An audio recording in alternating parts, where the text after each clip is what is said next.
जय हिंद दोस्तों, कैसे हो आप लोग। उम्मीद करता हूं दोस्तों आप सब बहुत बढ़िया होंगे। तो चलिए दोस्तों, आज हम देखने वाले दोस्तों क्लास 12th के लिए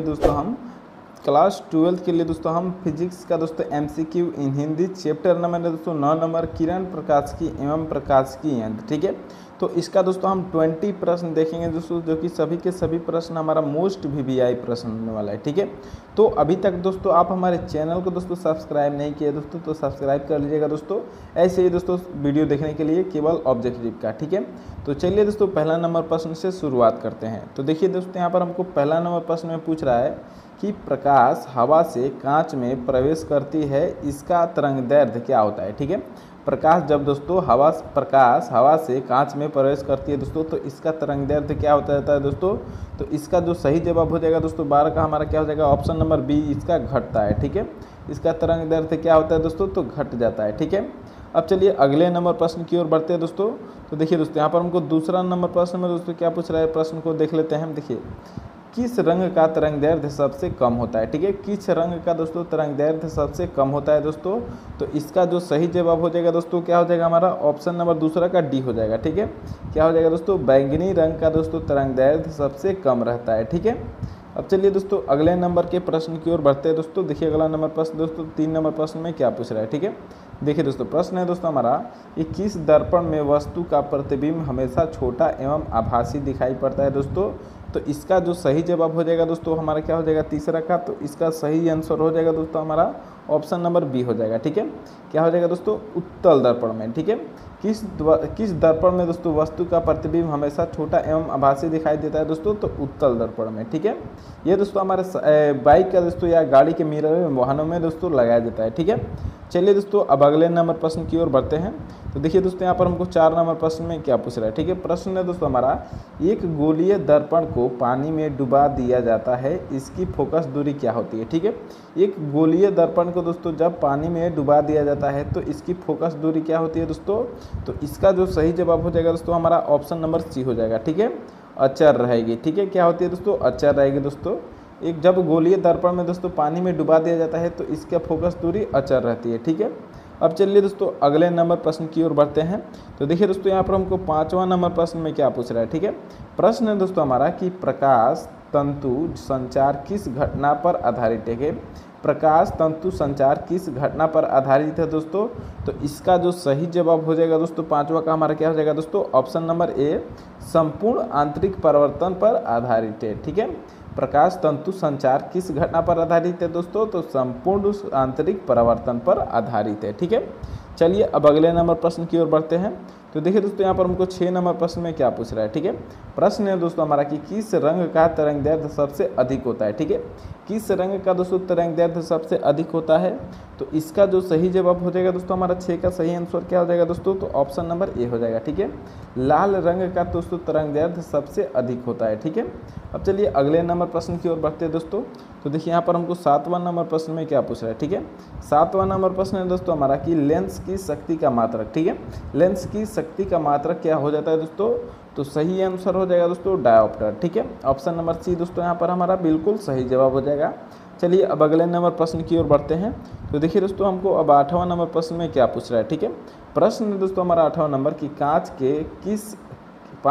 के लिए किस रंग का अपवर्तनांक अधिक होता है दोस्तों, लाल, पीला, नीला, बैंगनी। तो सही आंसर क्या हो जाएगा दोस्तों इसका हमारा ऑप्शन नंबर दोस्तों 8वां का हमारा डी सही आंसर हो जाएगा। ठीक है, बैंगनी रंग का दोस्तों अपवर्तनांक अधिक होता है। ठीक है, कांच के लिए दोस्तों किस रंग का अपवर्तनांक अधिक होता है, तो बैंगनी रंग का। ऑप्शन नंबर डी यहाँ पर हमारा बिल्कुल सही जवाब है। ठीक है, अब चलिए दोस्तों अगले नंबर प्रश्न की ओर बढ़ते हैं। तो देखिए दोस्तों, यहाँ पर हमको 9 नंबर प्रश्न में क्या पूछ रहा है। ठीक है, प्रश्न है दोस्तों हमारा कि इनमें से किस जोड़े के लिए क्रांतिक कोण न्यूनतम होगा। ठीक है, इनमें से दोस्तों किस जोड़ों के लिए क्रांतिक कोण दोस्तों न्यूनतम होगा दोस्तों। तो इसका जो सही जवाब हो जाएगा दोस्तों 9 का हमारा क्या हो जाएगा, तो ऑप्शन नंबर सी हो जाएगा। ठीक है, कांच से हवा। ठीक है, इसका दोस्तों जोड़ हमारा हमेशा दोस्तों न्यूनतम होगा। ठीक है, क्रांतिक कोण इसका न्यूनतम होगा। ठीक है, चलिए अगले नंबर प्रश्न की ओर बढ़ते हैं दोस्तों। तो देखिए अब 10वां नंबर प्रश्न में दोस्तों क्या पूछ रहा है हमारा, प्रश्न है कि एक वस्तु के 3 प्रतिबिंब प्राप्त करने के लिए 2 समतल दर्पण को कोण झुका कर रखना चाहिए दोस्तों, माना कितने डिग्री पर झुका के रखना चाहिए। ठीक है, तो इसका जो सही जवाब हो जाएगा दोस्तों हमारा वो ऑप्शन नंबर यहाँ पर बी हो जाएगा। ठीक है, कितना डिग्री दोस्तों, 90 डिग्री। ठीक है, क्वेश्चन को एक बार और देखिए, एक वस्तु के 3 प्रतिबिंब प्राप्त करने के लिए दोस्तों 2 समतल दर्पण को कोण झुका रहना चाहिए दोस्तों, तो सही जवाब हो जाएगा दोस्तों ऑप्शन नंबर बी यहाँ पर हमारा बिल्कुल सही जवाब हो जाएगा। ठीक है, अब चलिए अगले नंबर प्रश्न की ओर बढ़ते हैं। तो देखिए दोस्तों यहाँ पर हमको 11 नंबर प्रश्न में क्या पूछ रहा है। ठीक है, प्रश्न है दोस्तों हमारा कि तरंगदैर्घ्य के बढ़ने के साथ अपवर्तनांक का मान क्या होगा। ठीक है, तरंगदैर्घ्य के बढ़ने के साथ अपवर्तनांक का मान क्या हो जाएगा दोस्तों, तो इसका जो सही जवाब हो जाएगा दोस्तों हमारा क्या हो जाएगा, तो ऑप्शन नंबर यहाँ पर ए हो जाएगा। ठीक है, घटता है। ठीक है, तरंगदैर्घ्य के बढ़ने के साथ अपवर्तनांक का मान क्या होता है दोस्तों, घटता है। ऑप्शन नंबर ए यहाँ पर हमारा बिल्कुल सही जवाब है। ठीक है, चलिए अगले नंबर प्रश्न की ओर बढ़ते हैं। तो देखिए दोस्तों यहाँ पर हमको 12 नंबर प्रश्न में क्या पूछ रहा है। ठीक है, प्रश्न है दोस्तों हमारा 2 समतल दर्पण के बीच में एक वस्तु को रखा गया है, यदि दर्पणों के बीच का कोण 60 डिग्री हो तो महत्तम प्रतिबिंबों की संख्या होगी। ठीक है, 2 समतल दर्पण के बीच में एक वस्तु को रखा गया है, यदि दर्पणों के बीच का कोण 60 डिग्री का हो तो महत्तम प्रतिबिंबों की संख्या क्या होगी दोस्तों, तो इसका जो सही जवाब हो जाएगा दोस्तों ऑप्शन नंबर सी हो जाएगा। ठीक है, 5 होगा। ठीक है, चलिए अगले नंबर प्रश्न की ओर बढ़ते हैं। अब देखिए दोस्तों यहाँ पर हमको 13 नंबर प्रश्न में क्या पूछ रहा है। ठीक है, प्रश्न दोस्तों हमारा कि एक खगोलीय दूरबीन की लंबाई 16 सेंटीमीटर है और इसकी आवर्धन क्षमता 3 है, लेंसों की फोकस दूरियां होगी। ठीक है, तो इसका जो सही जवाब हो जाएगा दोस्तों हमारा 13 का वो क्या हो जाएगा दोस्तों, ऑप्शन नंबर ए हो जाएगा। ठीक है, 4 सेंटीमीटर और 12 सेंटीमीटर इन दोनों की फोकस दूरियां होगी। ठीक है, चलिए अब अगले नंबर प्रश्न की ओर बढ़ते हैं दोस्तों। तो देखिए दोस्तों यहाँ पर हमको 14 नंबर प्रश्न में क्या पूछ रहा है। ठीक है, प्रश्न है दोस्तों हमारा मानव नेत्र का विभेदन क्षमता मिनट में दोस्तों होता है, तो इसका जो सही जवाब हो जाएगा दोस्तों क्या हो जाएगा हमारा 14 का ऑप्शन नंबर बी हो जाएगा। ठीक है, 1 होता है। ठीक है, मानव नेत्र का विभेदन क्षमता मिनट में दोस्तों होता है तो 1 होता है। ठीक है, चलिए अगले नंबर प्रश्न की ओर बढ़ते हैं दोस्तों। तो देखिए अब दोस्तों हमारा 15 नंबर प्रश्न में क्या पूछ रहा है। ठीक है, तो प्रश्न है दोस्तों हमारा दूरदृष्टि दोस्त को दूर करने के लिए प्रयुक्त लेंस होता है। ठीक है, दूरदृष्टि दोष को दूर करने के लिए प्रयुक्त लेंस होता है दोस्तों, माने किस देश से किस लेंस से दूरदृष्टि दोष को दूर किया जाता है। ठीक है, तो इसका जो सही जवाब हो जाएगा दोस्तों 15 का हमारा क्या हो जाएगा, तो ऑप्शन नंबर दोस्तों यहाँ पर ए हो जाएगा। ठीक है, उत्तल लेंस से दोस्तों दूरदृष्टि दोष को दूर किया जाता है। ठीक है, चलिए अगले नंबर प्रश्न की ओर बढ़ते हैं।